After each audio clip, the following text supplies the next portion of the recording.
नमस्कार दोस्तों, मैं अक्षय वर्मा।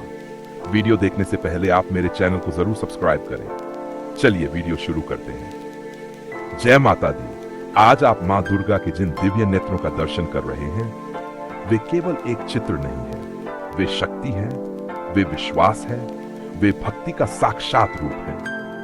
क्या आपने कभी ध्यान दिया है कि मां दुर्गा की प्रतिमा बनाते समय सबसे आखिर में उनकी आंखें ही क्यों बनाई जाती हैं? ये कोई सामान्य परंपरा नहीं है, इसे नेत्रदान या चक्षुदान कहा जाता है। जब तक मां के नेत्र नहीं बनते, तब तक प्रतिमा को पूर्ण नहीं माना जाता। कहा जाता है कि जिस क्षण कलाकार मां की आंखों में अंतिम रेखा खींचता है, उसी क्षण प्रतिमा में दिव्य शक्ति का संचार होता है।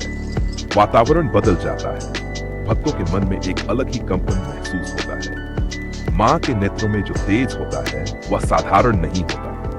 उनके दो नेत्र सूर्य और चंद्रमा के प्रतीक माने जाते हैं। सूर्य जो ऊर्जा देता है, साहस देता है, अंधकार को मिटाता है। चंद्रमा जो शांति देता है, करुणा देता है, मन को ठंडक देता है। और मां का तीसरा नेत्र वह जान का प्रतीक है, वह अन्याय के विनाश का प्रतीक है। पुराणों में वर्णन मिलता है कि जब महिषासुर ने पृथ्वी पर अत्याचार बढ़ा दिए, तब देवताओं ने मिलकर एक दिव्य शक्ति का आवाहन किया।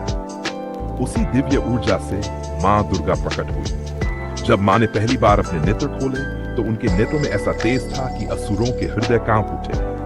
उनकी दृष्टि में करुणा भी थी और क्रोध भी, भक्तों के लिए ममता और अधर्म के लिए अग्नि। मां के नेत्र हमें यह सिखाते हैं कि जीवन में चाहे कितनी भी कठिनाइयां क्यों ना आए, यदि हमारे अंदर सच्चाई और विश्वास है, तो विजय निश्चित है।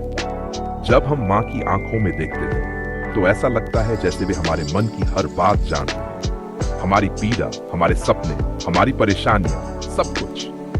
कहते हैं मां की कृपा दृष्टि जिस पर पड़ जाए, उसका जीवन बदल जाता है। रास्ते अपने आप खुलने लगते हैं। नवरात्रि के समय जब मां के नेत्रों का अनावरण होता है, तो पूरा वातावरण जय माता दी के जयकारों से गूंज उठता है। भक्तों की आंखों में आंसू होते हैं, दिल में अपार श्रद्धा होती है। उस क्षण ऐसा लगता है जैसे मां स्वयं सामने खड़ी हो और हमें देख रही है। इन दिव्य नेत्रों में केवल रंग नहीं है, इनमें शक्ति है, साहस है, विश्वास है। जब भी आप जीवन में निराश हो, इन नेत्रों को याद कीजिए। सोचिए कि मां आपको देख रही है, आपकी रक्षा कर रही है। मां के नेत्र हमें यह भी सिखाते हैं कि हमेशा सत्य का साथ दें, कमजोर की रक्षा करें और अन्याय के सामने कभी झुके नहीं। यदि आप सच्चे मन से मां को पुकारेंगे, तो उनकी कृपा दृष्टि अवश्य आप पर पड़ेगी। आज हाथ जोड़कर प्रार्थना करें, हे मां दुर्गा, अपनी कृपा दृष्टि हम पर बनाए रखो। हमारे जीवन से भय और दुख को दूर करो। हमें सत्य के मार्ग पर चलने की शक्ति दो। अगर आप भी मां दुर्गा के सच्चे भक्त हैं, तो श्रद्धा से बोलिए, जय माता दी।